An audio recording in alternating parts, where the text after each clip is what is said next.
That is more like it. I now am the master of the ceremony as well as the technology. So you'll have to tell me, is the microphone sound good? Is it coming through? Good? All right, great. So I'd like to invite you to celebrate with me. This is Interbrand's 19th annual Best Global Brands, Activating Brave.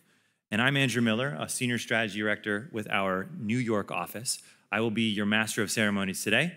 So I hope you're okay with my voice. You're gonna have to get used to it if you're not. And I have a fortune to start by thanking the New York Stock Exchange, our partner in this year's event.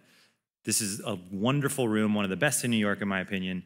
It's great to be here today with the Stock Exchange. And we're gonna kick off today by inviting Betty Liu to come on stage. She's the Executive Vice Chair of the New York Stock Exchange, and she's got a tremendous background leading new organizations from Bloomberg, CNBC, and Financial Times. She also is the CEO and founder of Radiate, an executive-level advice platform that was acquired by the New York Stock Exchange earlier this year. Betty, if you please.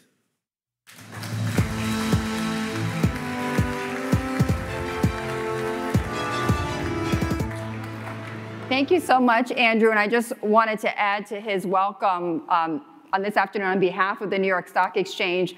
I want to also deliver a warm, warm welcome to the Interbrand Best Global Brands Summit. As Andrew mentioned, I'm Betty Liu. I just recently joined here at the New York Stock Exchange as the Executive Vice Chairman. And a lot of people have asked me the question, what do you do as Executive Vice Chairman?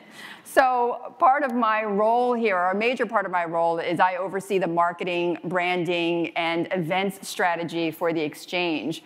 So we are, of course, very honored to be partnering with Interbrand, and we welcome you to this gorgeous room. It is called the Boardroom. And we're gathered today here to celebrate great brands and how they thrive through complexity and change. It feels like these days, the only thing consistent that we're experiencing is change. And I love the theme here of the summit today, which is Activating Brave. Now, as Andrew had mentioned, I've had the pleasure of working for many brands in journalism before I joined the exchange. I worked at CNBC, Bloomberg, and the Financial Times, and now I get to be associated with a global brand here, the New York Stock Exchange.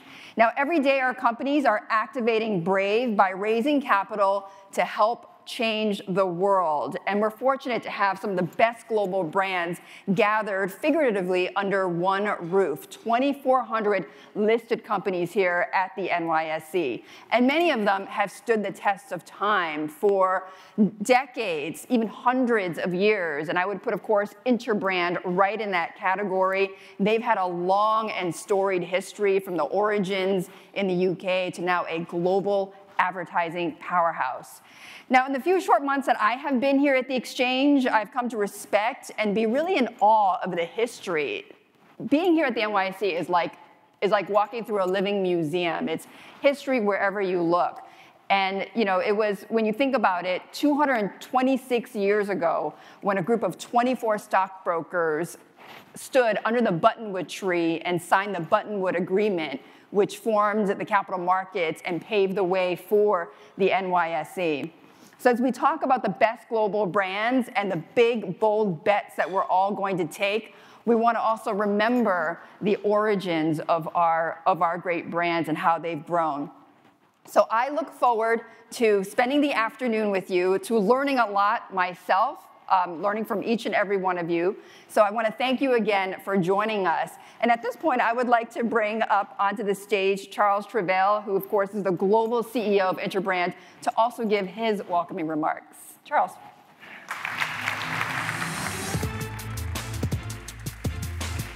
So, it's tough, isn't it, following a TV presenter and Andrew, who's so articulate and all of those things. But I'm the CEO of Interbrand. And I've been in the job now for, well, since January. And I actually came to this event last year.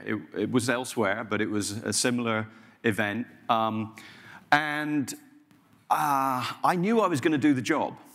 And so I started thinking then, wow, what's the new Interbrand going to be about? As Interbrand's got this amazing heritage. It's probably the best recognized business in its category.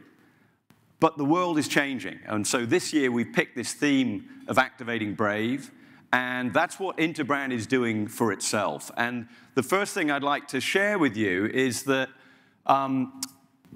last year I felt the consumer wasn't as relevant, wasn't as in the room as they should be. And we spent the first 3 months of this year listening to our clients, asking people like you, what is it you needed from Interbrand? What do you need from a brand consultancy? And you said, you need to be more agile, you need to be more collaborative, and you need to be more customer-centric. And actually, when you look at the brands that are doing so well this year, they're all of those things too. So the first thing that we did is brought the business that I was running, which is called C-Space, which is what we call a customer agency of 500 people around the world, to the center of Interbrand. So Interbrand is going through a change of doing fantastic brand consultancy that you would expect, but doing it at the speed of change, 24/7, with consumers being part of that change themselves. So there's a lot of things happening at Interbrand, and forgive the advert for us, if you like, at the top of the show. From here on in, it'll be highly interactive. I think you're going to enjoy some of the sessions that you're going to hear on stage, but also some of the breakout groups as well. The theme, activating brave.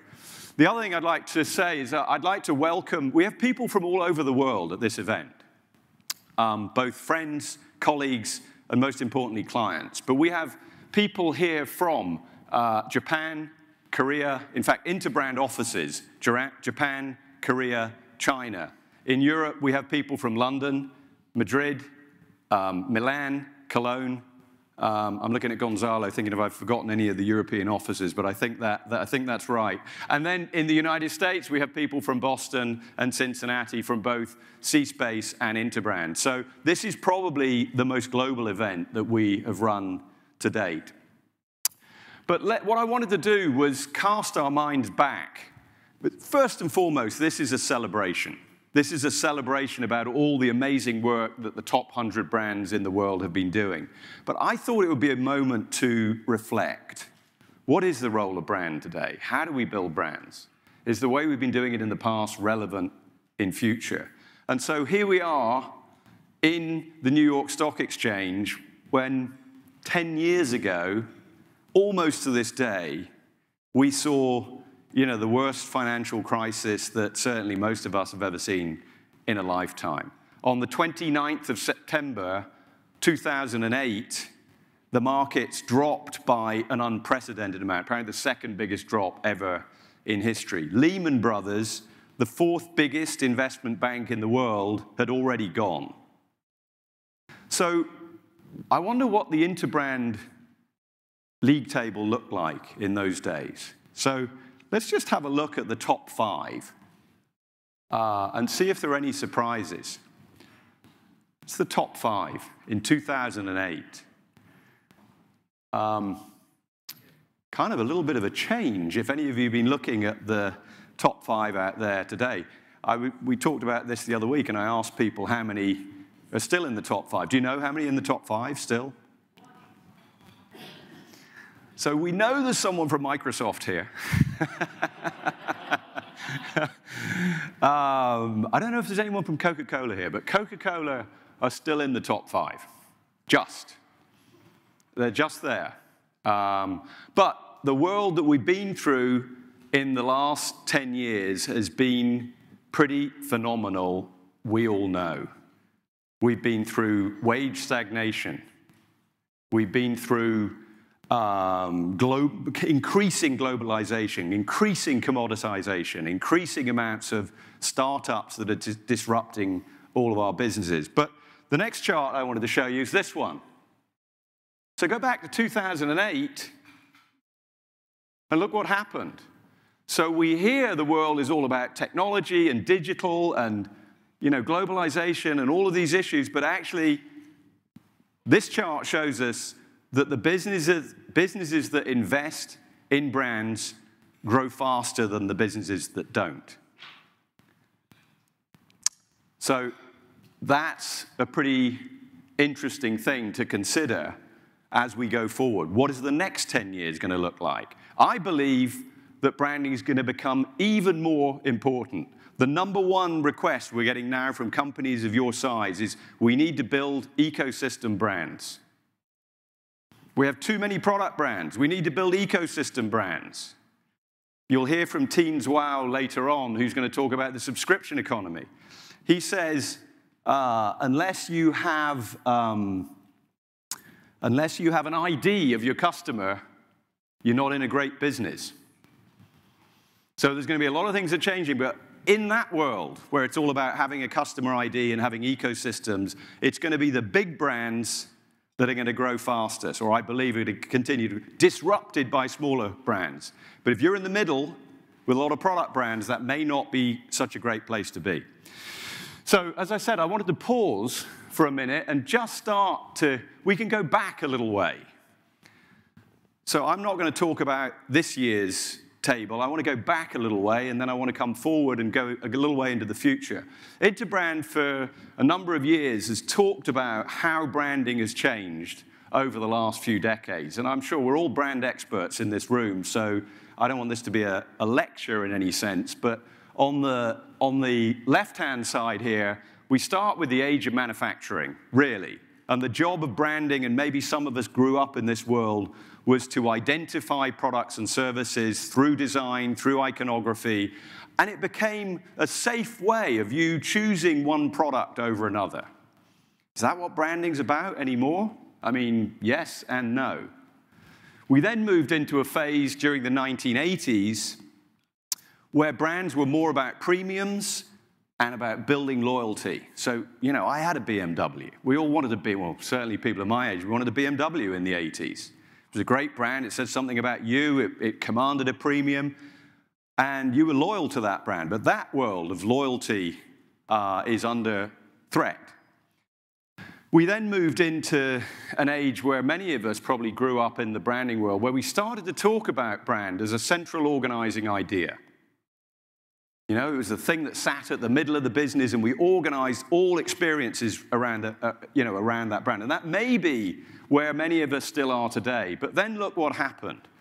We jumped into what Interbrand called, I think 3 years ago, or maybe 4 years ago, the age of you. The age of the customer. Nowadays, I wonder whether we should call it the age of me. You know, there's a lot of people taking selfies and a lot of money being spent on me. But that's a whole other topic. So here we are in the age of you, and what I wanted to just share with you today was some of the key questions that organizations like yourselves are asking us on a daily basis. When they're thinking about brand, these are the sorts of questions that they're starting to raise. And I think you'll look at them and say, well, some of them sound familiar, some of them sound new, but the thing that has really changed is the context. So here's you know, this one, anyone who's been in branding has been asking this question for many years. What do we stand for and what do we stand against? But that question has become absolutely critical today for many reasons, the strongest of which is that the old ways of building brands through advertising and being able to persuade people that we were going to change the script in here doesn't really work anymore because people want to build themselves around the brands that they choose. So that means brands have to have meaning. So it means that Nike need to think very carefully how its shoes are going to be different from Adidas shoes, but it also has to think about where the products are made. But more importantly than that, it has to say, what do we, Nike, believe in? And you know I've chosen that example because it's very relevant today. And I was with a journalist a couple of days ago with CNN, and actually it was minutes before I went on that the Ronaldo story broke. So what does that mean for a brand like Nike? It means you have to be very careful who you associate with. But we all know the Nike story. The question I had about Nike was, how do they know their fan base so much better than most companies? How were they so sure-footed that what they were doing was absolutely right? So there's something about Nike understanding its fan base, which means that their corporate body language, if you like, is so self-assured. That's one of the things that we all have to get right when we think about branding for the future. Let me move on to something else. These are my words, by the way. How much do you love your home team? And I use the word love because I think it's a very powerful word. And I use home team because do we mean staff or associates or how big is the value chain that we think about? But so Richard Branson, a fellow Brit, about 30 from Virgin, about 30, 40 years ago, said something that caught my attention. He said, you have to love your staff more than your customer. And I was like, wow, I wasn't quite sure about that in those days. But he was absolutely right. He was absolutely right. And I can tell you now, if you always know when you're on an aircraft, particularly here in the United States, when, where you know that the home team are loved or not loved. Because it's the degree of love that you give your home team that turns up with your customer. So this is absolutely critical. It's what do we stand for? Do we love our home team? And how does that manifest itself? But not everyone's doing that. There are companies, and I'm sorry to pick on one, but this company has been so intent on growth, and almost growth at any cost. They have not thought about the value system. I got a ride down with a driver this morning, and he said there's 50% staff turnover in a year, 50% driver turnover. Very unhappy. They're even earning less than the yellow cab drivers here in New York. And we know the stories of the internal problems around HR and all those things. So when you build your brand, it's no longer good enough just to think about your brand as a growth driver. You have to think about the vulnerability that it's causing at the same time. So this is one I know well because of my C-Space world. And I show this to clients and others, and they go, yeah, of course we know our customer. Of course we do. But actually, when you look at it, I'm not asking how well you know your customer. How well do you know your customer's world? Too much research is, here's my product, do you like it or not? So the only thing you need to think about on this one, and I don't think there's anyone in the room, and it's easy to be right in hindsight, but just think Gillette. You know, some of the world's greatest marketeers who were looking at data said, we don't have a customer satisfaction problem. We don't have a loyalty problem. All the indicators we're looking at, the business looks absolutely fine. Someone at Gillette may well have started looking forward and saying, where's the white space opportunity that Harry's and others have moved, Dollar Shave have moved into? But Gillette needed to make a bold move to capture the real white space opportunity in the world looking forward rather than looking backwards. And then people say to me, oh, well, we've got all the data. We got tons of data. We know what to do. We got the data. And we'll talk much more about data as we go on. And you know, data is really helpful. It's given us an inside knowledge as to the world that our customers live in. But data doesn't always give us the answers either. It tells us what's going on. It doesn't tell us why it's going on. And what I always say about data is I know all the data about my wife. It doesn't help me very much. You know, this is about building relationships with consumers. So the question to ask is, what type of relationship are we trying to build here? It's very difficult to build a relationship just around data alone. You need to have an instinct about your customer, not even an insight. Because for me, an insight says we don't know our customer. We don't really know them. So, oh, we found out something new about our customer. It should be Nike have an instinct about their customer. So that's what we have to drive towards. And you know, one of the things I often say to clients is, how well do the people who make decisions in your business, how well do they know their customer's world? Do they know it as well as their products? And do they know it as well as their P&L or their balance sheet? And pretty much the answer's no, universally. There was a piece of work done by Michael Porter recently in the Harvard Business Review. It was kind of CEO time management. Does anyone have a guess how much time CEOs spend with customers? What do you think? Oh, you read the article. Yeah, it was 3%. You know what? They spend more time on outside interests and other board arrangements than they do with customers. So we have to get, our job is to get our top management to spend time with customers to understand the pain that they're living through and to understand where customers keep their hopes and dreams. That's our job. And you know, that's something that people here at Interbrand and C-Space are 100% passionate about. That's where the future lies. Oh, I'd forgotten about that slide. Whew, gosh, it gave me a shiver. Yeah, sorry.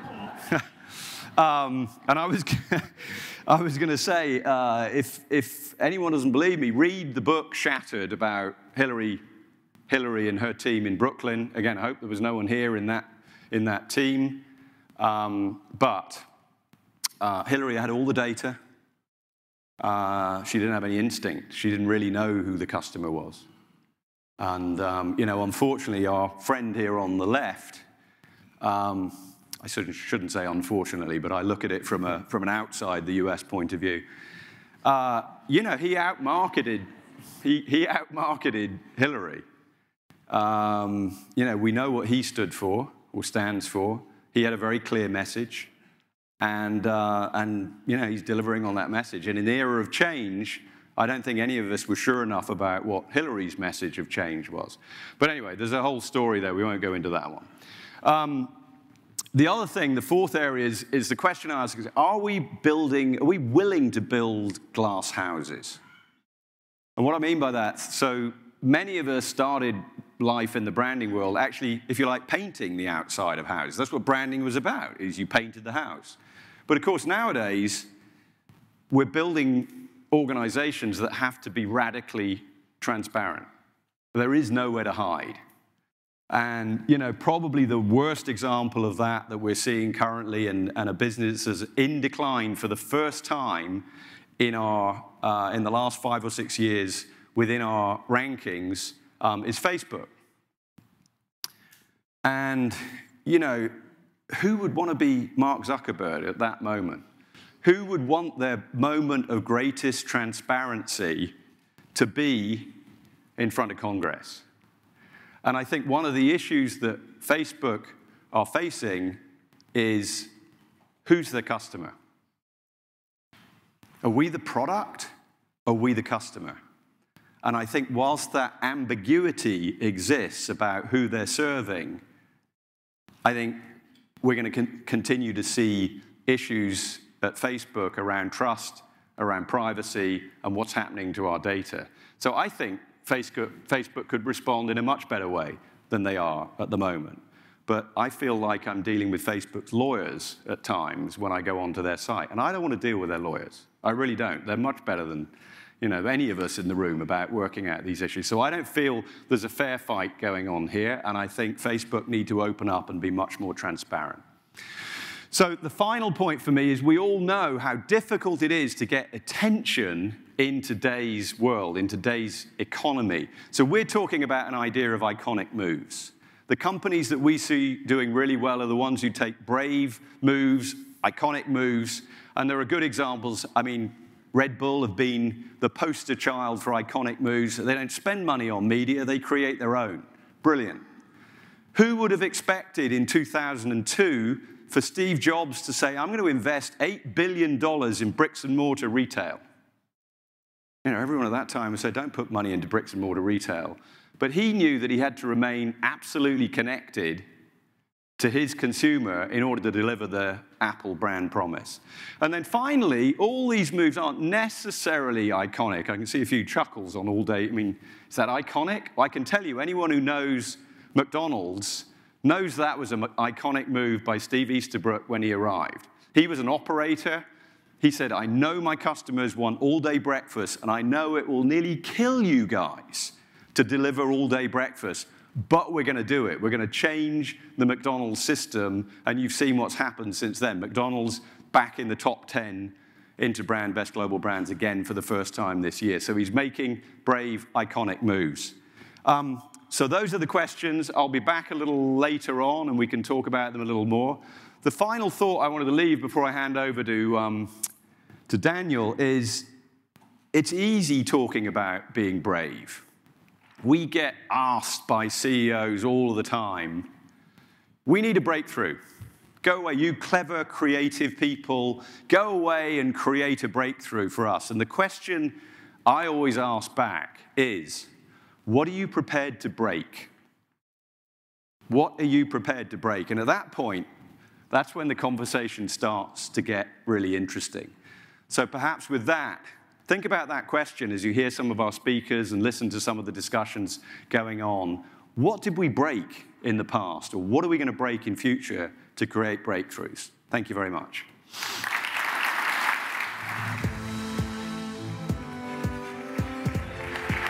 I need that. Thank you. Okay. Thank you all, and thanks, Charles, for that introduction. So I get the pleasure of talking a little bit about the learnings from this year's Top 100 Brands. This is a phenomenal database of information that we've amassed over the last 19 years. And this is an opportunity to share some of those key insights with you and what we're learning from the brands and businesses that have been successful this year and indeed have been successful in the past. So let me start. There was $2 trillion worth of value in this year's Top 100 table. That was a 7% increase on the previous year. On average, the brands on the table grew 6.3%, and that's twice as fast as they grew last year. So brands are continuing to be a phenomenal source of business value for the customers and the clients. What's interesting, if you work out what that $2 trillion represents as a total value, percentage of the enterprise value of those companies, it's 26%. So 26% of the total value of those 100 companies is generated by their brand. So again, this is a phenomenal business asset that we're all in charge of and are leveraging to help grow our businesses. So I'm going to talk a little bit about what it takes to be on the best global brands. There are certain criteria. First of all, you need to be a global brand. It's in the name. So about a third of your revenue has got to come from outside your home market. You need to have some significant presence in Europe and in Asia and in the US or in the Americas. And for us to be able to conduct it, the financials have to be available to us publicly. So private companies, even if they're huge, we're not able to include them on the list. I won't go through all this in great detail, but there is a certified approach to how we define brand value. This is something which we proprietary developed 19, 20 years ago when we first started doing brand valuation. And it's really based on the financial forecasts for each of those companies, coupled to an understanding of what it is, how much of the decision-making a customer makes on choosing one company versus another is defined by the brand, versus functional attributes like price or features or availability. How much is that percentage that is generated by the brand? And then the final piece then is how strong are you as a brand within that category to deliver on the customer expectations. And you may have seen that in the video early on, but we have what are called our brand strength dimensions, or 10 of them. You'll see them around the room on the posters. And each one of these is what we define as what it requires to be a strong and successful brand. You need to be clear about what your vision and mission and your approach to the business is. It has to be clear to your internal audience as well as your external audience. You need to walk the talk. You have to be committed to your brand. You're going to make decisions based on the vision you have for your brand. You need to have a means by which you can govern that brand, ensure that wherever it turns up, on every touch point, in every continent, in every country, that it shows up in the same way, or at least it feels like it's resonant from the same place. And you have to be responsive. You've got to be responsive to the needs of your customers, especially in today's world. That is of critical importance. And you'll see underneath those, these are some of the brands which have the highest ratings from our Best Global Brands sort of database. You'll see the ones which are sort of exemplify each of those dimensions. So those are the internal ones. Then there are external ones. How authentic are you? How true to the DNA of your company are you? Harley-Davidson, a great example. You know, very clearly everything they do comes from a core sense of what they represent. You have to be relevant. Google does that by being present in our lives across every facet of that. And you've got to be differentiated versus your competition. We all know that. It's easy to say, not always easy to deliver. You also need to be consistent. Apple does an amazing job of that. We all see they're sort of the poster child of consistency. You know, whether you're dealing with the genius in a Genius bar, seeing a TV ad, dealing with the product, or going into a retail store, I mean, they all feel so clearly that they come and curated by the Apple brand. And you have to have presence. You've got to have not just physical awareness, but you've got to be an integral part of your customers' lives. You've got to have utility. I'm going to talk a little bit more about that in a little while. And you have to engage. You've got to have a brand that people want to have a relationship with. You know, Lego is a entertainment company that happens to sell toys. All the different ways that you engage with Lego, people will happily have a relationship with Lego based on that.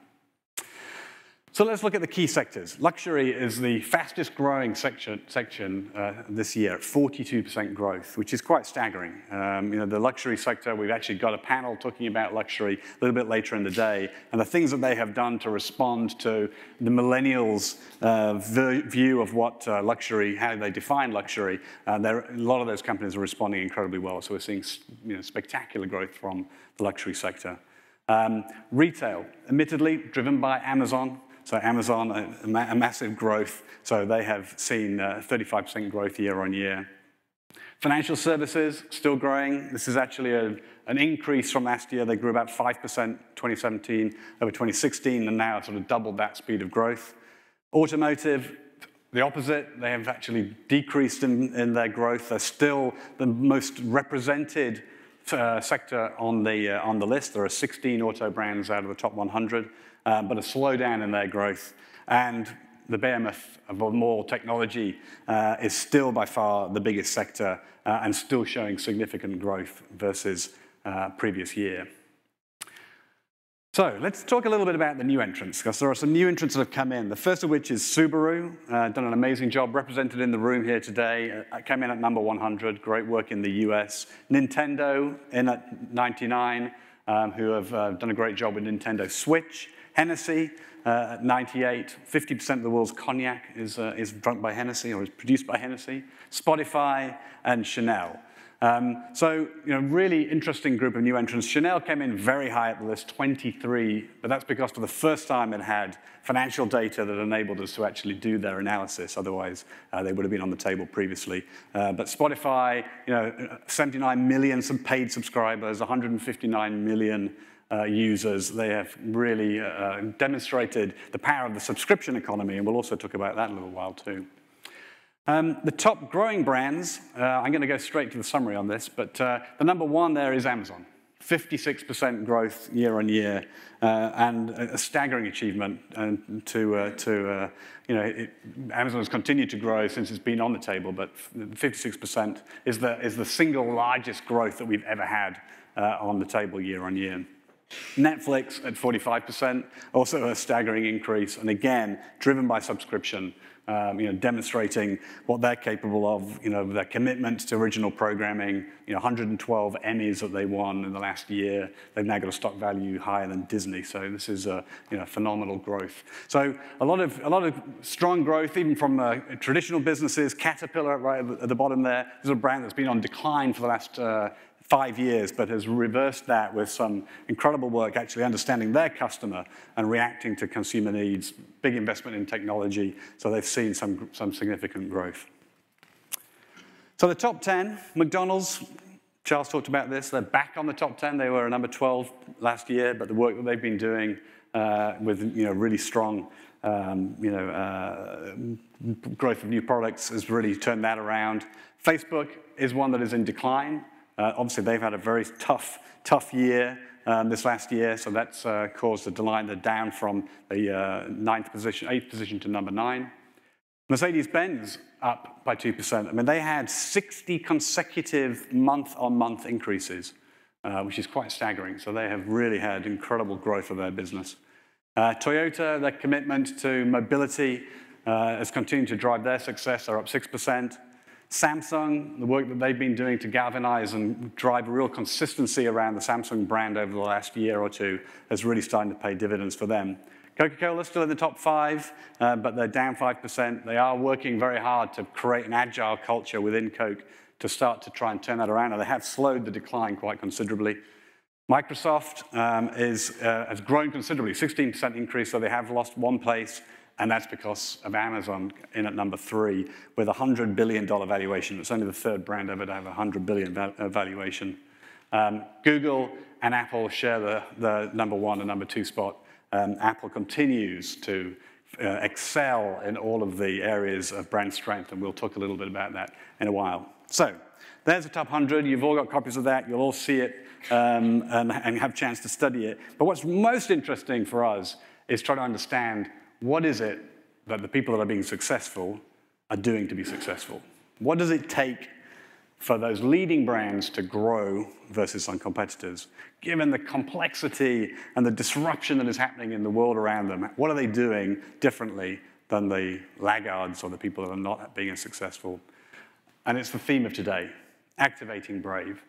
And to us, this is the idea that you need to be able to have a culture and a business that is able to respond in real time to the changes that are going on around you. You have to be able to take those bold actions. You have to be able to make those critical, iconic moves that Charles talked about. But it can't be anarchy. You can't do it at the expense of knowing where the long-term future of your business is going. So it's got to be aligned to some sort of vision. And we see this with a lot of companies that a lot of the technology companies talk about, let the builders build, let just people do things, react to what the customer needs. But after a while, you start to realize that you lose control of the brand. And a lot of technology companies are starting to realize they need to think clearly about what their overarching vision for their brand and business is and the direction they're taking it. So it's almost like being simultaneously looking through a microscope and a telescope. It's sweating the details of whatever the team is working on some new app for whatever purpose it may have, but recognizing the role it plays in the broader ecosystem of the business. You've got to be able to do both of those things simultaneously. And you've got to have the courage to intercept the future and not just flow with it. We talked about, Apple going into retail at a time when everybody was moving away from it. And, the Grand Central store here, $100 million in sales every year that comes through that store, because they saw the future, the potential future of retail. And you've got to be able to take bold, decisive action that makes real change. You have to have an ability to react in real time and make the necessary decisions that will get your business where it needs to be. So when we look at the table, and we look at how the brands that have been successful have done it, and we look at our brand strength dimensions, what we see is there is no one path to this. There's no easy solution that says, all you need to do is do this, then this, then this, and this, and bingo, you'll become the most successful brand in your category. If you look at those three, Amazon, Google, and PayPal, they've all had staggering growth across the course of the last 4 or 5 years. But they've all done it very differently. They've all focused on different aspects of their brand to be able to drive that growth. So whilst there's no one way, we see, or what we're seeing emerge are a number of key themes. And they are here on the wall, but they're also going to be a large part of how we handle the breakouts and the following up sessions that you're going to sit through this afternoon. The first one is around positive utility, talking about the need to move away from just telling stories about your brands and actually being useful to your customers.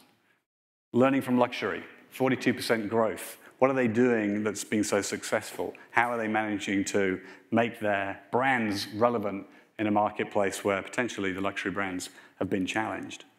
The rise of subscription. We've seen brands like Netflix, like Amazon, like Adobe, who have got phenomenal subscription models, and we have a Tianzhou here today to talk about some of the learnings from the subscription economy. You have to be customer-centric. You have to be able to anticipate your customers' needs, and you've got to be able to respond to them and change things in order to be able to deliver on those needs. And you've got to recognize the value that your brand can play and what you can do to make it more important. So I'm going to go through these in a little bit more detail. So positive utility, as I say, this is really a finding that it's not simply enough for a brand just to talk about the products it sells, create a picture of the brand, and tell stories in order to build an emotional rapport with the customers. You need to do more than that. You need to have a way to have your brand physically help to create tangible products, services, and tools that solve problems for customers. There has to be some usefulness, some utility, and to coin a phrase, your marketing has to go from, well, you have to go from marketing to mattering. And so what we did some analysis, we looked at brands that really led with utility, that looked at driving their experience with customers, finding ways to be useful in their customer's life. And we compared that to those brands that typically, not that they do exclusively, but have built their brand through mythology or storytelling. And what we see is that there is a 14% growth over the last 4 years from those positive utility brands versus 2% from the storytelling brands. So there's something interesting that's happening there. And if you look at some examples of those, obviously technology brands do this by default. They are utilities in of themselves. But what they're doing is finding constant ways to engage with their audience in a way that is most relevant to them. So take Microsoft. They're a sponsor of Real Madrid. Real Madrid has 500 million fans around the world. Only 3% of them live in Spain. So how can they create an experience for their customers or for the fans of Real Madrid to find a new way to engage with the team? So they have used their technology to track all of the players at Real Madrid. They analyze all of the different passing moves and the speed that they travel, and they provide that as an app to their fan base. So it's really making them into a utility. They're finding a way to use their marketing to actually be useful to their customers, not just tell stories. Google obviously finds constantly ways to build itself into our lives. A new Google Home Assistant has just launched, I believe today, is another way that they are trying to find ways to be useful on an everyday basis and a daily basis with their users.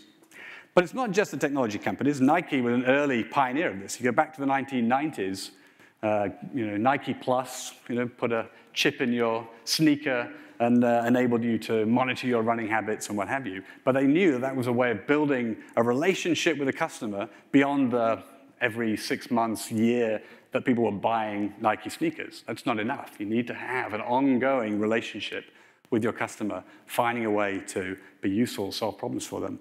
And even L'Oreal, a brand, a CPG brand, they've seen growth of 2% across the course of the last 5 years on our table. But they're finding ways not just to tell stories about the latest shade of lipstick or the new skin cream that they've created. They are actually finding ways to help their customers solve a problem. So they have Makeup Genius, which is a way that women can virtually try on different types of makeup product and before they can buy it. So they're trying to find ways to have a different type of relationship with their customer. So subscription mindset. We're seeing that traditional types of loyalty are eroding. We live in a service-driven economy where access is much more important than ownership. That subscription is playing a really critical role. So you look at brands like Amazon through Prime, they've had significant growth. Adobe back in 2012 took the bold decision to get rid of their disks and put everything on the cloud and charge a subscription for that, and they've had massive success and huge growth. And Netflix, we've talked about earlier, the backing of original programming has really been a game changer for them as a brand. So what's interesting, if you go back to 2009 and you look at how many of the top 100 brands, what volume of the business was coming from subscription, it was 18%. 18%. If you now fast forward to 2018, it's almost a third. 29% of those companies have some sort of subscription model driving their business. The next area is this idea of customer centricity. So what we did was look at the top 20 fastest rising brands on Best Global Brands, and we saw that two of the dimensions really pop: relevance and responsiveness. So being those brands that are able to adapt to customer needs, continue to be most relevant to their customers, are the ones that are seeing the greatest growth. So you take a brand like Hermes, they have had the strongest, highest score in relevance of any of our brands in Best Global Brands for the last 5 years. And they're seeing great growth this year.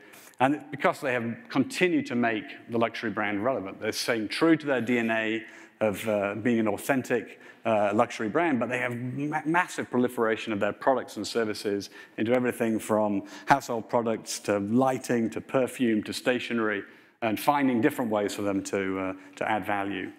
Starbucks, another one, demonstrating an ability to respond to market conditions, closing down 8,000 stores and retraining 175,000 people with diversity training after the issue they had. It was a demonstration of their commitment to their customers and making sure that they were able to respond to those needs.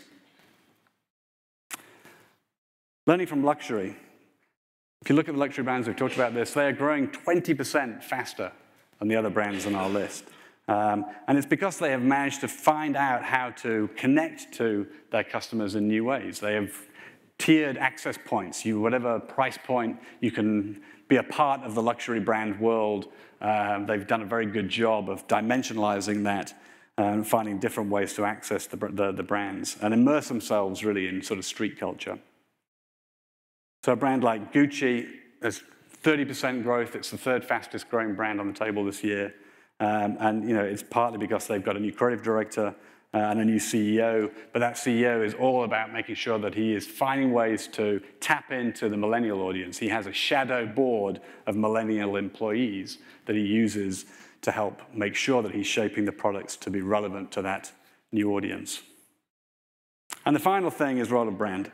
So this is part of our brand valuation methodology, but what's interesting here is looking at the companies that have actually made brand matter more within their categories. So American Express has really made, not only is it a strong brand, but it has made the brand an even more important part of the decision-making criteria when you're choosing a credit card supplier. So they have a role of brand which is 35% higher than their sector. GE did this in the industrial space, the B2B space. They really defined B2B brand building in a different way, imagination at work and all of the work they did to drive the importance of the GE brand versus just the products and features of the products they sold. And they have a role of brand which is 9% higher than their competitors. And then Netflix. As we move away from a media world that is driven by access through the cable provider and you're going direct, your brand has to matter more. You actually have to stand for something. So Netflix has a role of brand which is 25% higher than those other ones on the other media companies. And if you look then at companies that have grown their role of brand over the years, Microsoft has grown their role of brand by 20% and has had a 64% brand value increase over the last 4 years. sorry, the last 10 years. Amazon, 33% growth of their older brand, 12 times higher brand value. Samsung equally has driven growth in their brand, 3.5 times higher brand value in the last 10 years. And Nissan done a phenomenal job of making brand matter and really figuring out how to make the Nissan brand more important than the car brand. So rather than just buying a Rogue or a Pathfinder, you're buying a Nissan. You're buying into the ecosystem. You're buying into the experience. And they've worked hard to make sure that everything is built around the Nissan brand, making the brand a key part of the decision-making for customers. So Apple is number one on our table. And if you think about it through the context of these 5 key facets, no surprise. They have 300 million subscribers through their apps. It's a 60% increase from last year, so they are very much in the subscription economy.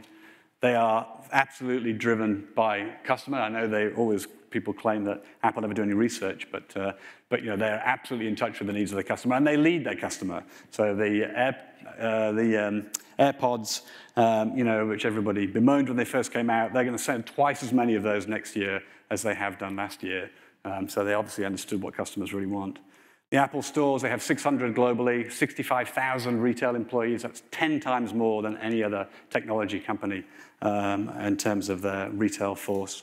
And their services business is at $10 billion for Apple, which is a 30% increase on last year. So they absolutely understand the need to be a utility. And not surprisingly, their role of brand is 80% higher than their competitors. So that's why they're number one. They do all of those things incredibly well. So they have activated Brave in every area. So I want to move on now, because it gives me great pleasure to introduce our next guest. A man I know well, Bob Pitman, who is currently the chairman and CEO of iHeartMedia. Bob was the man who founded MTV. He was the CEO of Six Flags, another business that he turned around. He was CEO of Century 21. He was the COO of America Online when they merged with Time Warner all those years ago. And as I say, today is now the chairman and CEO of iHeartMedia. And Bob, if there's anybody who's activating Brave, it is you, my friend. So welcome to the stage.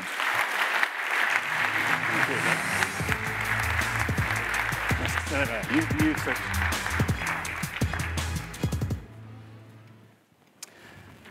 Well, thanks for finding the time. I'm sorry I have this one. I wanted to just talk about that. Pretty interesting stuff. Yeah. So I'm going to go right back to your early history. So MTV, you were one of the founders of MTV. I mean, at the time, a brand that had such a clear idea. So that must have given you great permission to do all sorts of crazy, brave things. But what was some of the stuff that stands out for you? You know, it's funny. I don't think we ever thought we were doing brave, crazy things. I think we were thinking about what are we? And, there were people who did video music before MTV. There were people who tried to do a network before MTV. None of it worked. What worked about MTV is that we spent a lot of time on the brand. And my view of brands, was back then, is that a brand has to be human-like. Otherwise, you're kidding yourself. You have a name. Right. And there's a difference between a name and a brand. And I think a brand is when you've got that human-like behavior. 2 books I've required for my operating committee to read. One is Incognito, The Secret Lives of the Brain. And the second was Michael Lewis's recent book, The Undoing Project, which really points out that none of us are rational when we're reacting and forming opinions and forming relationships. I think brands go back to the absolute fundamental level of human beings. It's the tribe. We're looking for humans. And sometimes when you build the right brand, it feels human-like. I mean, I was friends with Steve Jobs, and I remember when he first went back to Apple, talking to him about what he was doing and how he's reinvigorating the brand. It was interesting. I was talking to Reed Hastings about some things at the very moment he was beginning to do streaming. All of these things you do with brands are not so much the utility, and yes, you have to have utility, and it has to be a value. But if I think about my life, I have people in my life that if something goes wrong with my stereo or my sound system, I know one of my buddies knows about that. If I'm getting ready to buy a motorcycle, I know somebody who knows something about that. There are people in our lives who we've sort of compartmentalized as that expert. Brands fill that role if you do it right. And MTV in the early days was, music had never come together with TV, even though this was the first generation that had grown up with a TV in the household and had grown up with rock music. And the mistake we thought most people made is they tried to make music fit TV. We made TV fit music. So fundamentally, we had a different kind of product. And then we said that MTV brand is going to be human-like. And everything from the logo design, we broke all the rules on logo design because we didn't have any money to do what everybody else was doing. And the guy who was doing the creative design said, Bob, we've gone through this, like everybody was doing those big Star Wars logos that came. He said, if we do a version of that, it will look cheap because we don't have the money to do that. So why don't we just do something that looks so different that it can't look cheap? And so the idea was make it very human, very much a person-like. And by the way, we paid for the MTV logo $750. Don't say that. We should. It was, look, I was 26 years old at the time we were developing it. We didn't have any respect for experience. We hated people in power. And we were looking to our friends who all were like, oh, I know some people who have who are doing design. They were just right out of college. A group called Manhattan Design. We actually put it out to 5 or 6 people. The winner got $750. And fame. So and to me, it was all about that, but we had a very cohesive idea of this personality. And I think with any time you have brand, you need a brand steward who's the keeper of the vision. And the keeper of the vision's job is not to decide if things are good or bad, but to decide, is that our personality? Is that belong in this brand? When Graydon Carter edited Vanity Fair, I thought he did a brilliant job of not deciding good and bad articles, but making sure it was cohesive. It felt like Vanity Fair. Because I say, what is Vanity Fair? You don't have a snappy answer. It's Vanity Fair. And by the way, when you say, what's Apple? It's just Apple. And I think what you strive to build as a company is to be a one-of-a-kind company. I don't want to be, at iHeart, I don't want to be a radio company. I want to be iHeart. You can't describe us. And I think that's because the personality becomes that unique. I mean, you're a friend. I can't describe you as, oh, he's like so-and-so. You're you. Right. And I think that's the important part, and I think that's what we got right at MTV. And we did some crazy, outrageous stuff, but they came because it was sort of MTV reflected this joint personality of about 4 or 5 of us. And it would generally start with heavy drinking at night and making some jokes and then saying, hey, we could do that. The Video Music Awards show sounds like a great idea. Well, there was a little strategy behind it. We said, gosh, we don't want to be a part of somebody else's awards. We want to control the awards. We want to be the expert on it. And it was sort of an idea there. And I had a meeting with Nabisco. And a guy named Don Olmeyer was their in-house agency. And Don said, yeah, I'll give you some money I'd like you to do an award show. And I go, Don, you pay for the award show, we'll do an award show. So it wound up as really branded content for Nabisco. Turned out to have a life of its own. Or when we gave away a house, when John Mellencamp came and painted it pink, it started out as drinking. Let's give away a house. And then you go, we could give away a house. And that would sound outrageous, and it would get everybody's attention. And you also think about if I'm in a conversation with you and I tell you something, what will cause you to go, what? That's what we should do. We should be that person who's always got something going on that just is a little twisted and a little like pushing the envelope. And that became our personality. And that was the MTV brand. So I mean, that was, if you like, the encapsulation of the brand. Tom Preston and Judy McGrath, who ran it successively after me, we were all in the same gang. And the brand held up extraordinarily well until Judy left.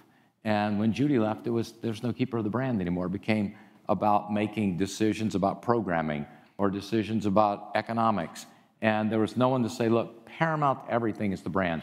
You don't screw with the brand. Right. You don't take a risk with that brand. It's interesting. So you talk about a brand being, a person and it's your tribe and your relationship with it. So how do you go through a rebrand? I mean, Clear Channel was the company that you invested in and then became the CEO of, and you've gone through that rebrand to iHeartMedia. So. Yeah, it's funny. I did one B2B rebrand before, which I changed the name of Warner Amex Satellite Entertainment Corporation to MTV Networks. So it was important on the B2B. On iHeart, we really had to throw away the old brand because I had to spend the first 10 minutes of every meeting telling people we're not who you think we are. That's a bad thing to do.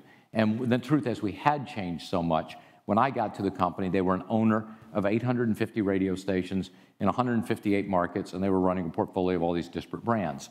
I realized we can't make, and by the way, we were bigger cumulatively than Facebook and Google, #1 in the US, but I couldn't make the brand operate as a whole with all these different brands. So I looked at the Pixar example, which is a master brand. Pixar is a brand, and Finding Nemo is a brand. And Pixar unites all these films, and if I say, ooh, that anime, it's a Pixar film, you're gonna think, oh, that's gonna be a better film. So we created iHeart, which originally started out as our app to bring all of our brands onto a digital platform. We put the iHeart brand up to unify everything so that everybody's an iHeart radio station. It's a Pixar film. And now we have a master brand, iHeart, like Pixar, and we have the radio stations. Just like Pixar adds value to the movies, we find the value of a radio station goes up about 30% if people know it's an iHeart radio station. And now we can do the iHeart Radio Music Festival, which, by the way, we just did 2 weekends ago. And we had 13 billion social impressions coming off of it. In comparison, Coachella only had 8 billion, and Gov Ball about 1 billion. When we do the iHeart Radio Music Awards, it's not the biggest award show on TV, but Grammys, Super Bowl, and the Academy Awards all do about 75 billion social impressions, 75, 80 billion. We did 230 billion. And that's the power of not only a brand, but in essence, what we are with all of our radio stations is we're a personality. Our people on the air, Ryan Seacrest or Steve Harvey or Elvis Duran, they're your best friend sitting in an empty seat next to you in the car every day. And if we do it right, you begin to think you really know them and they're really your personality. And by the way, our research shows if we take that person off the air, they have all the symptoms of a breakup, the listener.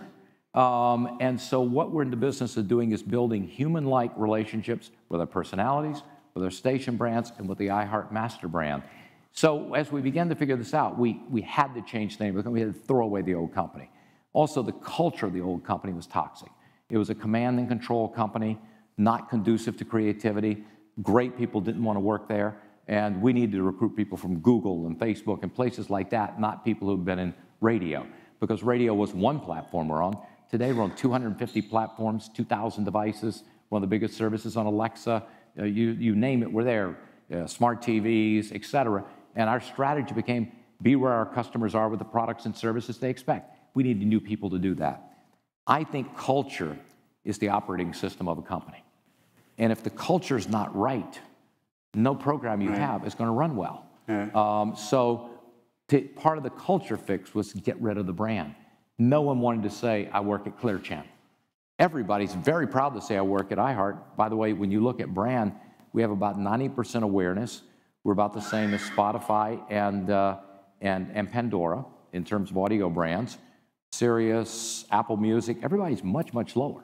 And so when I pull out a credit card that says iHeart, I feel, oh, and that's the reaction. When your employees have that, their creativity goes up. And by the way, every time you meet somebody, we're meeting a customer and we're building a relationship. Right.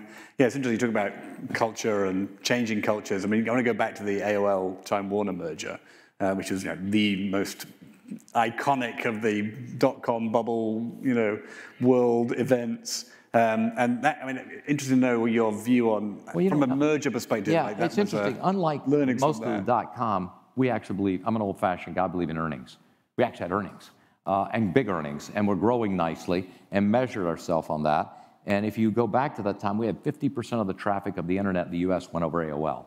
We were Facebook and Google combined. The last deal I did before I left was I gave Google our search traffic in exchange for 10% of Google and hundreds of millions of dollars a year.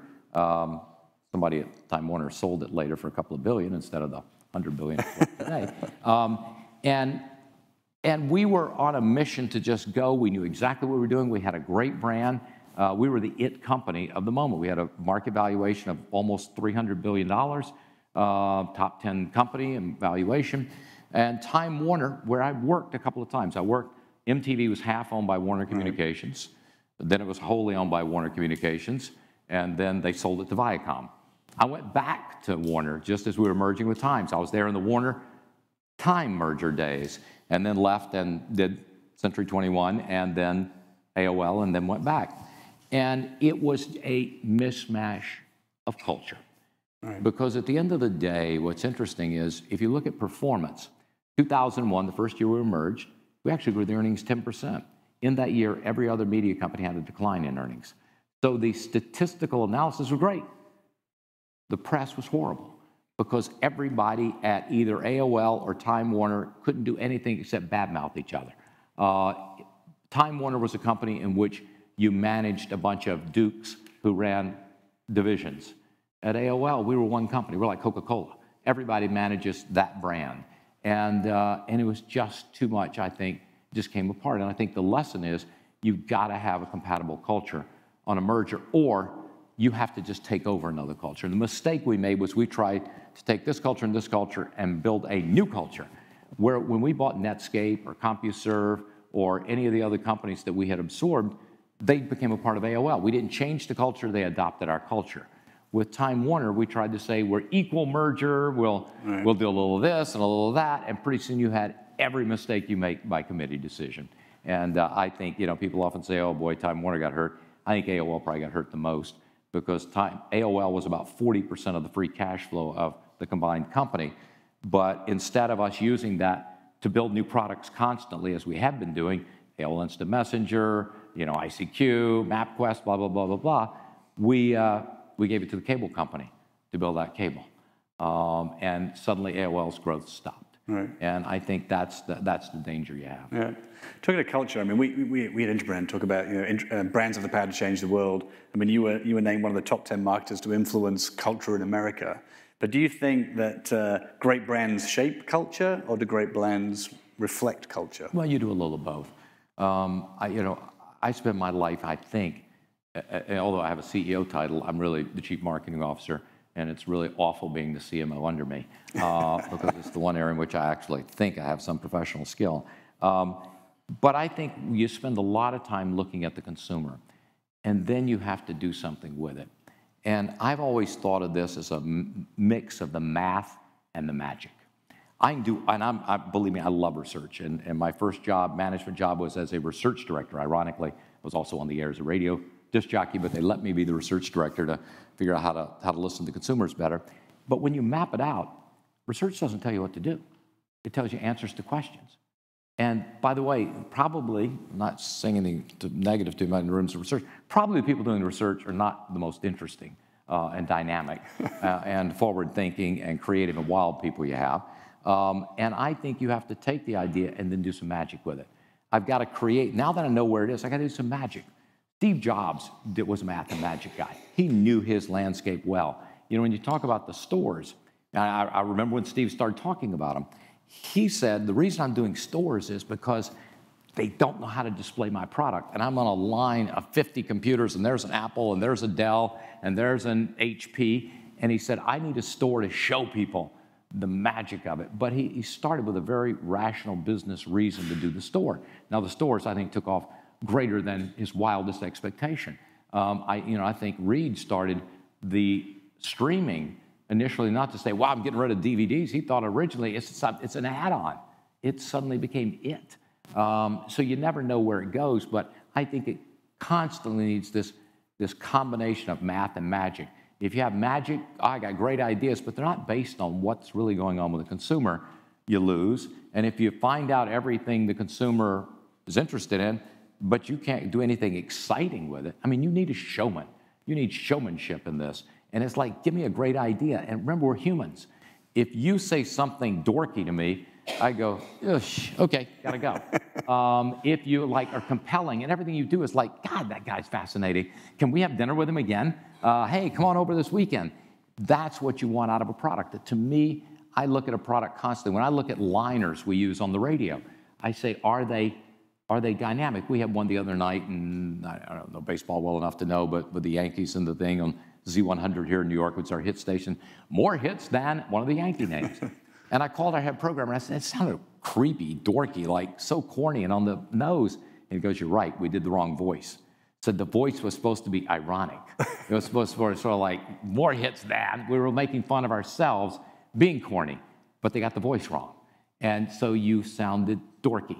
And I think the one thing you can't sound is you can't sound dorky and dull. You've got to be incredibly charismatic. And that means, I think it's a precision of every word you use. And I'm the CEO of the company. We're talking about customers. I spend 20% of my time with our clients because I'm a marketing guy, and I happen to enjoy when somebody says, I got a problem, I go, good, let me come talk to you. And sometimes it's a big role for us, and we make advertising out of it. Sometimes I just have an interesting conversation. I spend a lot of time with our consumers, and I pour through the consumer research constantly. I read the reviews in the App Store. What problems are we having that our team isn't telling me about? But when you get down to these words, I write copy. When we start saying, I got a new promo, I say, I want to see it. Well, there's some words that are just too important. When we write a press release, Wendy Goldberg's in the room here, who's our Chief Communications Officer. I'm sure I drive her nuts is, I got a pen. By the way, I can't edit on a computer. Print it out for me, and let's start editing. Because it's all about the language you choose, because you're a human being. Say the wrong thing and you'll lose a friend. Say the right thing and you'll gain a friend. Right, right. So you've been referred to as a sort of turnaround king. I mean, you've had turnarounds at Six Flags, at Century 21, and in the midst of one at iHeart. So, I mean, do you do things differently in a turnaround? I mean, do you need to operate in different ways, or basically doing the same thing as you've been doing in a successful company? When you start one, like MTV, I was a kid, I don't know how I knew to do this. I interviewed every single employee of the company, not to see if they were good, because I assumed whoever wanted to hire them knew that. I wanted to just make sure they were on the mission with us, that they were on the road with us. So we had a very consistent and very tight culture going in. When you turn around a brand, you have to undo. And boy, is that hard. At Six Flags theme parks, I did the deal to buy it for Time Warner. Found it and actually was doing a deal, had a deal with MCA. They didn't want to buy it, so I bought myself out of the deal, went back to Time Warner. Steve Ross said, you can buy it if you come back here. So he let me buy the company. And what I saw in that company was it was #2 to Disney, but no one knew that because it was a regional theme park. They had destroyed their branding, so every city had a slightly different brand. I unified it under the Six Flags brand again. I figured out the #1 thing consumers are always interested in is convenience. You show me any product people like, if I can make it demonstrably easier, I'll buy your product instead of that one. Convenience wins. I would argue brands are convenience. Sure. Brands are, once I've decided on a brand, I stop shopping. Makes life easier. I just know I drink Coca-Cola. I don't even look at anything else. So with something like Six Flags, the idea was, I remember the old Avis thing, we're #2, we try harder. That, and when I was at MTV, the biggest advertiser I had was Pepsi. Coca-Cola wouldn't advertise for 5 years because they couldn't measure it.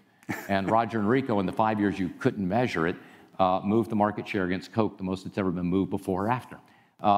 So having learned a few lessons, some of them the hard way, what I saw with Six Flags was an opportunity to get in the Disney category. I mean, when Pepsi did the Pepsi Challenge, they didn't want to compete with Coke. They wanted to get away from RC Cola.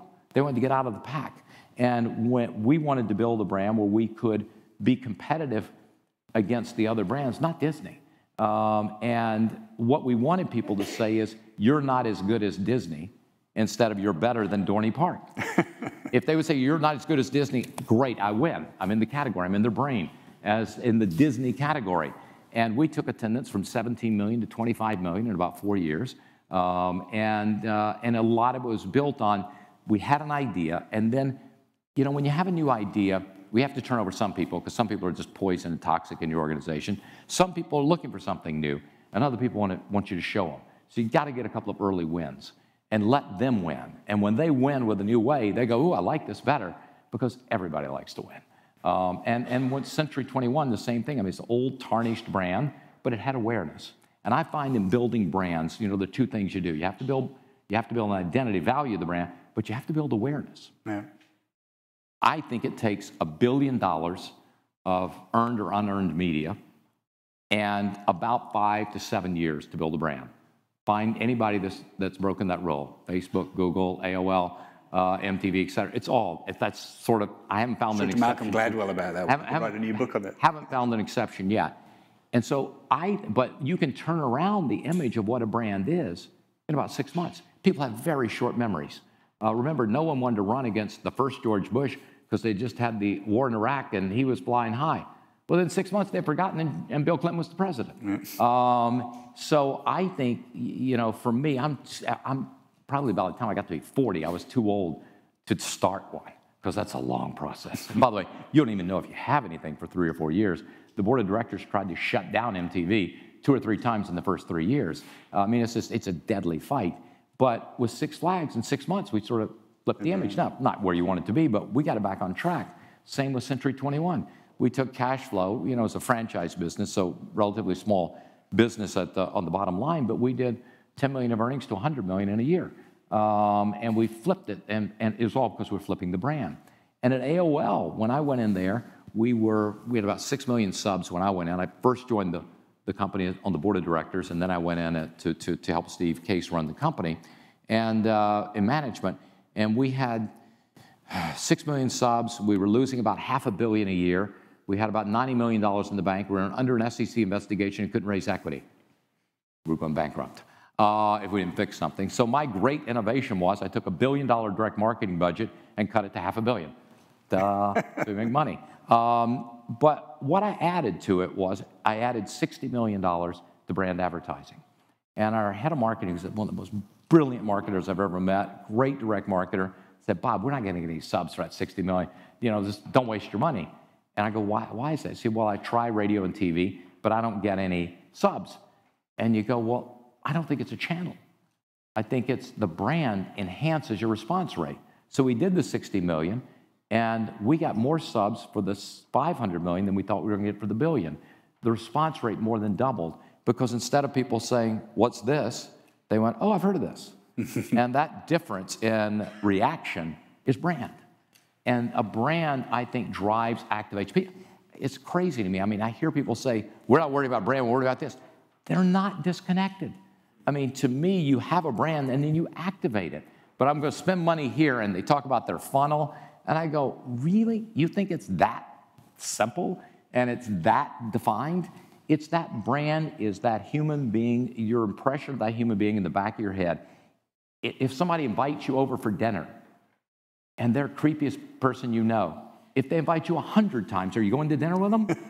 If they're the coolest people in the world and they invite one time, you're going over and you got some wine for them and everything else because you want to be invited back, right? That's the brand.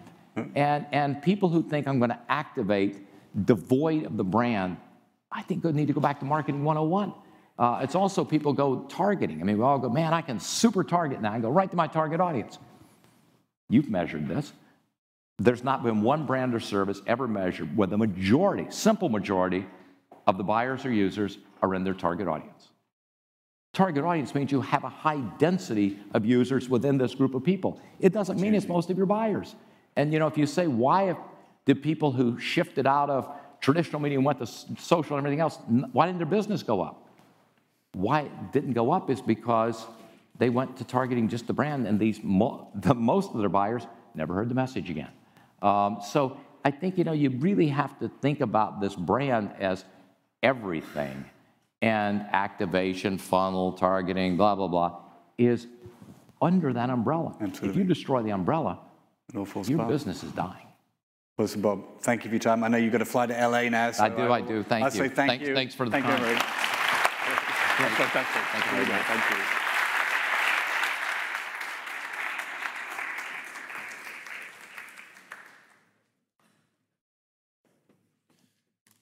All right. That was great. For me, there's a couple things that I will be stealing from Bob Pitman. Would you like to know what they are? So first, brands are about our need to look for humans. And second, culture is the operating system of a company. Thank you for those thoughts, Bob. I'm going to use those in my work. Before we move on, I think we've been sitting for a little bit, and I want to play out Bob's theory of being humans. Could I get your favor? And everybody stand up for a minute. Stand up for me. What I want you to do is pick a person, either next to you, in front of you, or behind you, and introduce yourself. Nice handshake. Tell them something about yourself. Yes.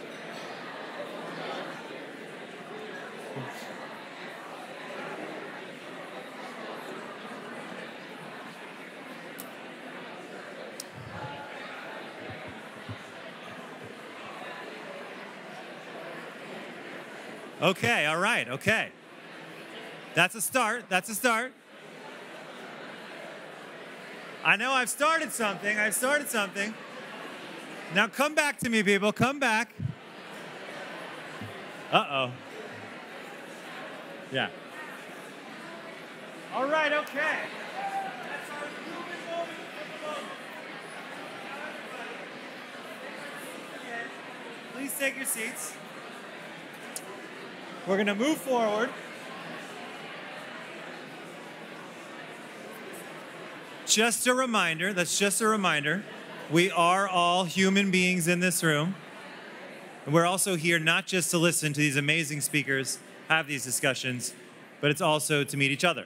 So I want you to do that throughout the day. Like, meet people you don't know. I had a great conversation earlier with a few folks around the table at lunch, learning about some things going on at PayPal, at Forbes.com. Really interesting, right? Lots of great conversations to have. And our next conversation is going to start to unlock this year's theme of Activating Brave. Our panel is going to be moderated by our very own Penny Davis. She's a senior director in our verbal identity practice. And she'll be speaking with Karen Walker, the CMO of Cisco, 20 years experience in the IT industry.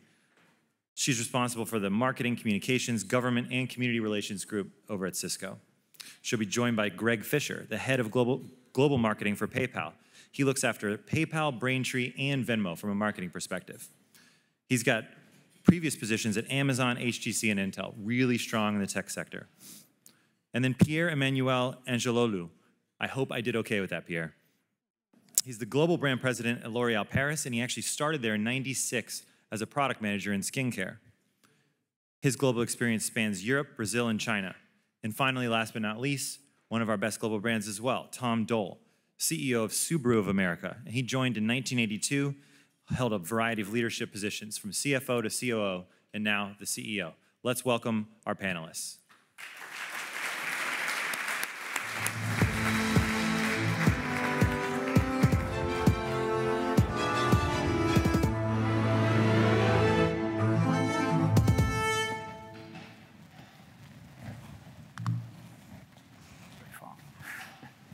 I'd like to see the people that I'm speaking with, if you don't mind. I'm just going to move the furniture.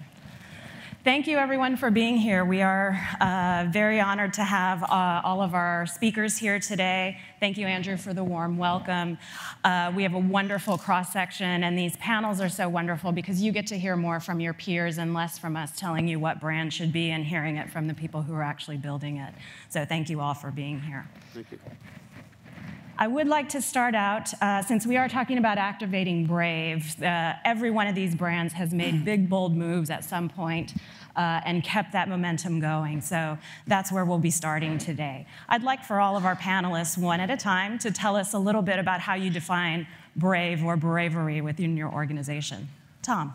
Well, with us, it has to do with our customers. We actually had the opportunity to basically start our brand over in 2006 and 2007 because we were at the rock bottom. We probably were, if there's 1,000 companies that you evaluated, we were probably 1,001. We would never get considered. So we really had the chance to start over with how we defined our brand, and how we decided to define it was through our customers. Our customers kind of led us to where we needed to go.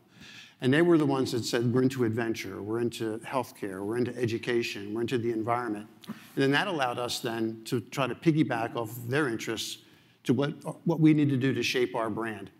And it really kind of has gone on from there. We've got these Love Promise events that we do all during the year that activate our customers and bring those customers back to our brand on a continuous basis. Fabulous. Thank you so much. Greg, you guys have done some amazing work at PayPal and stayed true to being brave through many, many issues in the financial industry. Tell us a little bit about bravery at PayPal. Yeah, like we think about bravery in terms of saying what we believe in the face of uncertainty.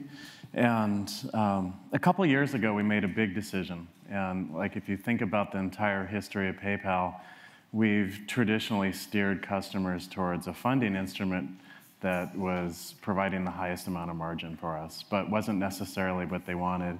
So a couple of years ago, we made the choice of making it very transparent, whatever mechanism it is, and Clearly, the market thought we were being brave because we dropped 9 points that day. And so, but internally, we held a conviction that it was the right thing to do. And 2 years later, our engagement is up a lot. We've brought on 70 million more customers. But the biggest thing is we've seen a significant drop in calls to our customer service and reduce in churn for customers. So when you look at the numbers, there was a lot of discussion a couple of years ago of, is this the right thing to do, particularly with our finance team? But looking forward, I think when you put the customer's interest at the center of what you do, it works out in the end. Absolutely. We would completely agree that being customer-centric, as you mentioned, is everybody says it, but it's not easy to do. Karen, Cisco has gone through some pretty big, brave moves as well in the market. It's quite a transformation. Yeah, it has been. So just think about Cisco 3 years ago. We were the networking hardware giant with a pretty substantial market share, but our growth had slowed.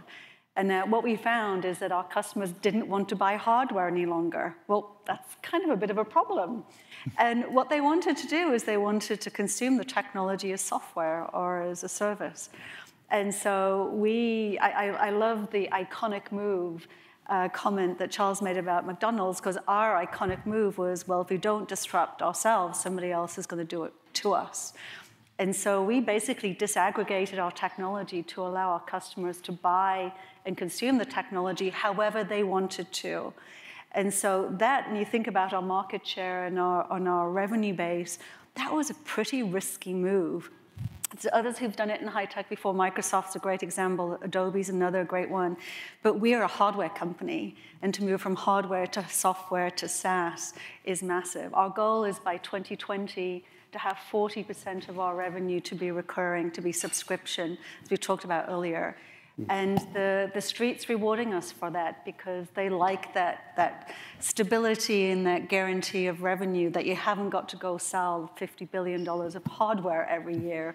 It's a little bit easier. So that was a massive business model shift that we've been under. And our stock price 3 years ago was at 13, and now it's close to 50. Fabulous, thank you. And Pierre, the beauty brand, which is very close to my heart. Tell us how a brand so well established that has a beautiful heritage has been able to maintain that bravery.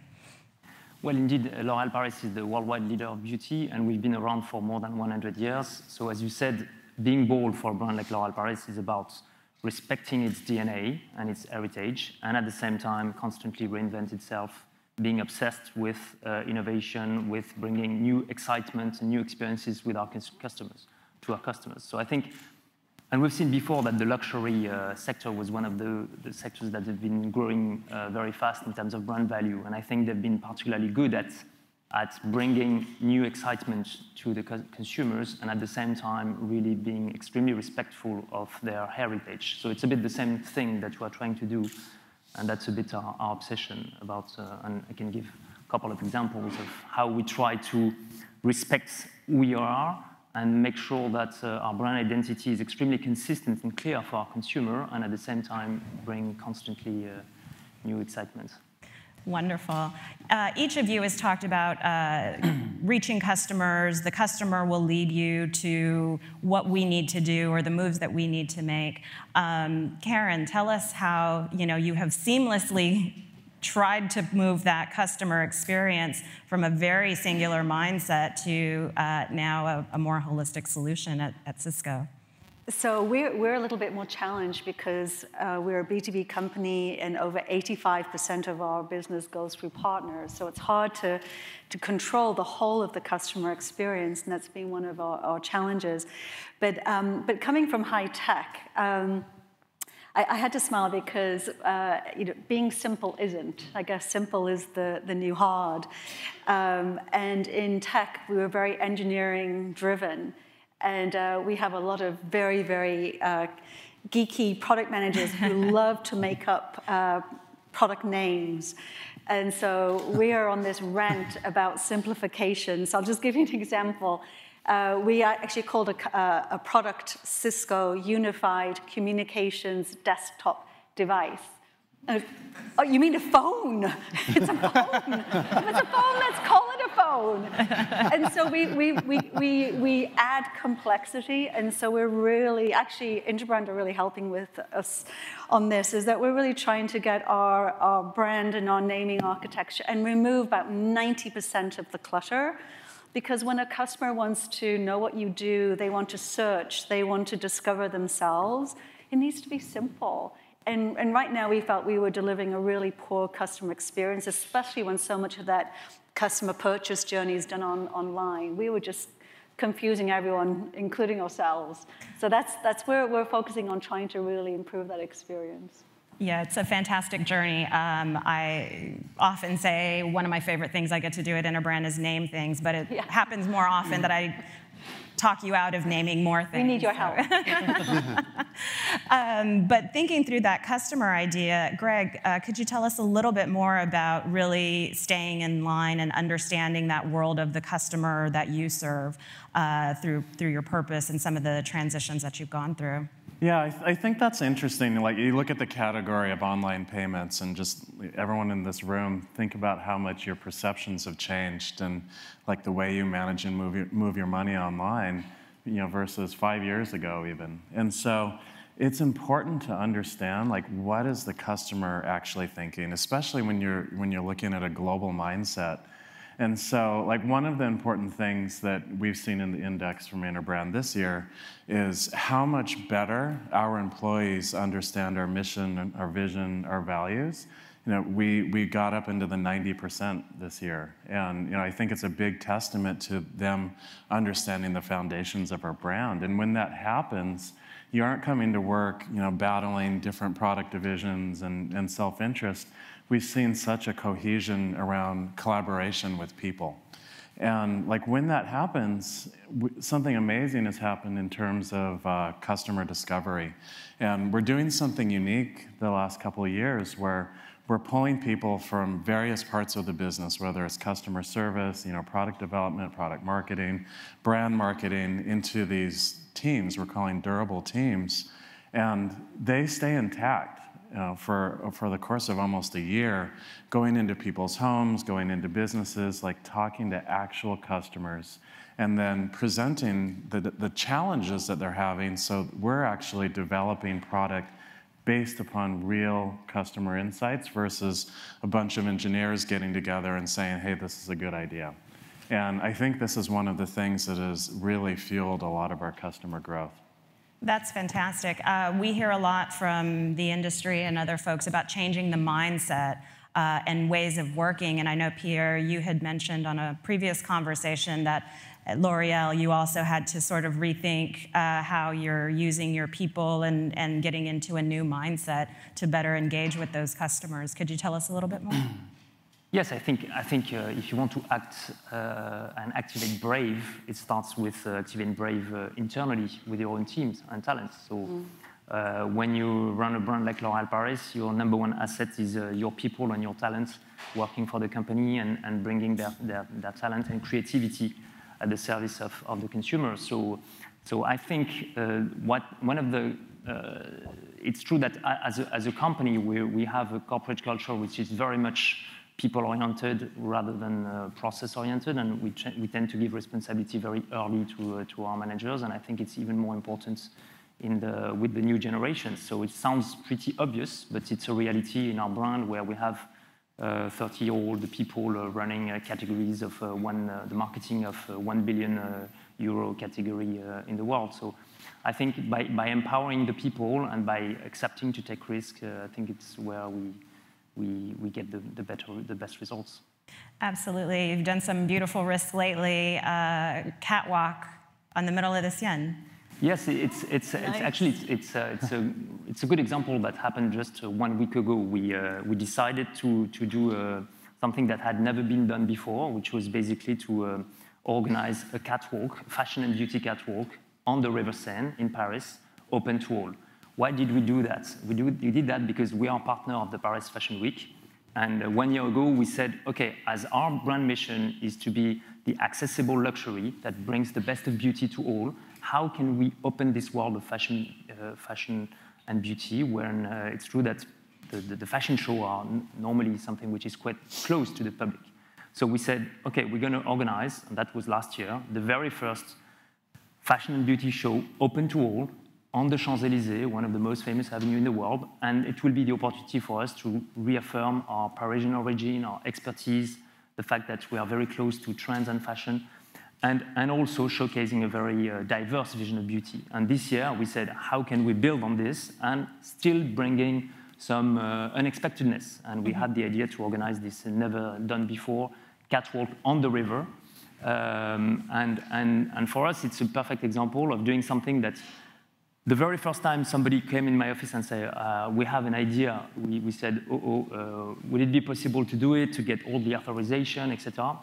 But then when you make it happen, in terms of visibility and consumer engagement, we get to something that is absolutely amazing. And the show that we just did last week, we already had like more than 1 billion digital impressions and more than 150 million interactions and engagements from consumers in all our social platforms.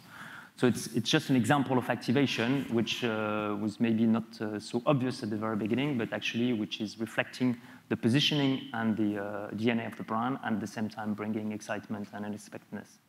And reinforcing those values, Tom, we've also spoken about some wonderful things that Subaru is doing to connect with and engage with their audience through sharing the love and some of those initiatives. How do you, as an organization, stay in touch with what those customers are going to be engaged with, be attracted to, and ultimately have that love for the Subaru brand? Well, what we try to do is to make sure that our customers understand the things that are, we try to understand what is valuable to them. Mm-hmm. And what's valuable to them is the environment. They care deeply about the environment. They care deeply about education, health, and wellness. And so we try to have programs during the year. So Subaru loves the environment in April. Subaru loves health and wellness in June. Subaru loves pets in October. Subaru loves learning in August. And that's how we try to keep the customers involved. And really, it's not just our customers. It's anybody who's interested in those types of things can understand what it is that Subaru is doing. But also, it's hard because as Karen was saying, we have to go through what we call dealers. We try to change the name to retailers to try to get them to understand that they're not selling. They're retailing a product. And that's a different mindset. Mm-hmm. Because it has to be supportive. When the customer comes in, that has to be supported by what they experience at the retailer. So it's really difficult to establish consistency through the top of the organization all the way down through the retailers. Absolutely. And it seems like you've seen a lot of change since you've been at Subaru for quite some time. How have you seen your role shift and change where some of these moves are made? Oh, geez. It's kind of interesting. I thought the last 15 years, there's a lot of change, but I think the next 15 years are even going to be more difficult in terms of change because you've got mobility coming, you've got autonomous driving coming. And then how do we get the retailers and the customers, for that matter, to grasp and understand these new technologies and the way people are going to potentially live in the future? Mm-hmm. It's going to be a lot of fun. Absolutely, we're looking forward to it. And in thinking through those changes, Greg, to put you on the spot a little bit, where do you see PayPal in 5 years with all these changes and new insight and data coming in? Yeah, that's a big question.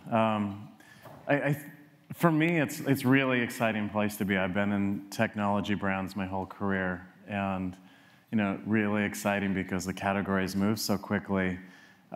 This is the first time where I've worked for a brand that I feel has a purpose at its heart around looking at the next billion customers and democratizing financial services and helping them get access to a system that they don't today.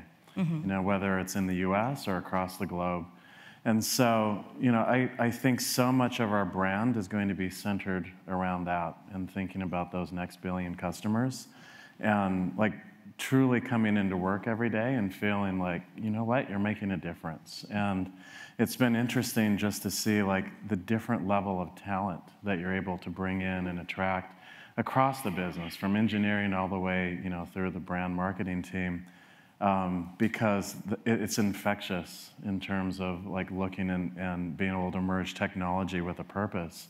And so I think if you were sitting here in 5 years today, you'll look at PayPal as a brand separated from other brands within the category, because we are now rooted in this mission. Absolutely. Karen, can you tell us a little bit how Cisco's also dealing with that? The many technology brands are growing up and coming of age, if you will. Yeah. And with the changes that you've made, how are you continuing to engage either new audiences or new talent? Well, I tell you, I actually think it's the best possible time ever to be a marketing leader in high tech. And I think marketing is going to have a much bigger role in the future. So if you think about my world, I get to support an organization that sells a $500 million opportunity to a country. So I have that type of opportunity to deal with. And then in my new world, back to that subscription model, is I'm actually going to be a B2C company. So I'm going to actually be marketing to those end users, hopefully using their PayPal account to buy cloud services from Cisco. So I've got to run that gamut. I'm going to be a B2B and a B2C company. And I think the role that marketing can play in each of those different motions is going to be very, very different. I'm really excited about our cloud services and offering networking as a service business, and especially in the SMB base. So what my CEO has said to me in the SMB space, you're going to be my go-to-market. I'm not going to have a sales organization. I'm not going to have any resellers. It's just you. And so that is really exciting, because now I'm a P&L. And it's a very, very different type of motion for us, and in terms of being a more traditional B2B. So that's the journey that we're on. But I just wanted to add on something that Greg had said too about a purpose. And this is something our customers love. We're very, very blessed. Our customers love Cisco. Seriously, I can't change the logo, because so many of them have got them tattooed permanently to their arm. And I think there'd be a riot if I changed it. But that intensity, we feel that we need to have more of a purpose, and it's something that Cisco's done. So we believe technology will change the workforce of the future and the skills that we need. And so 20 years ago, we actually launched something called the Networking Academy. And it started in developing countries, where you actually go out and you change people's lives, you change their trajectory, you teach them how to become a technologist. And we've touched about 8 million people in 180 countries in the last 20 years, and really are thinking about how we can change their lives in future. And it's also goodness, frankly, it's good business as well. And if you think being good is good for business, and that it really helps you, not just from a brand standpoint, but you are changing communities and society as well. Absolutely. Pierre, we talked a little bit about this with some of the initiatives that L'Oreal's had over the year, all the way starting back with Because You're Worth It, yeah. Making people feel included and being empowering and uplifting. Can you tell us a little bit about what's going on now? Yeah, actually it's quite funny, because we've seen before the era of value and now the era of you, but actually in the 70s, in the early 70s, here in the US, there was this first commercial for a hair colorant called Preference, where for the first time the woman would say, I'm using this product, I know it's more expensive, I use it because I like it, it's good for my hair, and I'm worth it. Mm-hmm. And this tagline then had been globally launched for the brand, and it's one of the most famous taglines today. And it's in a way, it was 40 years earlier already the understanding of the importance of the self-value, and it was in the context of the women liberation, and this idea of female empowerment is more important than ever for a brand like ours. So I think what is interesting is that it might seem pretty obvious today, but in the 70s, you had many advertising that were very, very old style. I mean, I have in mind this coffee advertising where the guy is coming back home and sitting in his chair, and the woman is preparing the coffee for her, and then he says, how such a beautiful woman can make such a bad coffee. And that was the advertising for the coffee. And I think nowadays you think about that, and it's a bit shocking, frankly. And at that time, having the woman talking herself and saying, "I use it for me, because I'm worth it, even if it's more expensive." I think it was already extremely interesting and brave at the time. And now, once again, we want to leverage more than ever this heritage and make the brand statement even stronger in terms of female empowerment, because we believe it's both something extremely important in the world where we live, and because we think that it's linked with the true sense of purpose of a brand like L'Oréal Paris, which ultimately we contribute to the self-confidence and to the self-realization of women thanks to our products. So I think it's pretty interesting. But maybe if you allow me, coming back also to what we've been discussing on the vision of the future, on another idea.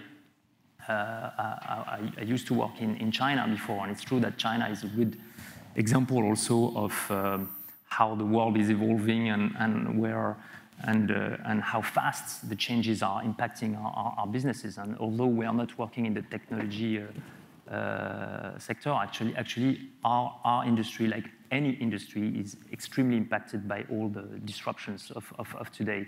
And one example which is interesting is the rise of e-commerce. 5 years ago in China, we were suffering in terms of sales because our traditional retailers were suffering and our e-commerce sales were rather small.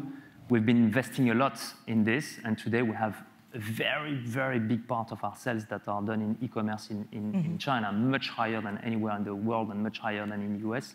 And we've completely shifted the consumer experience of our brand through all our digital platforms and all the services that it allows for the consumer, through the example of virtual try-on that we've seen earlier, or through all the services that we can bring through the e-commerce.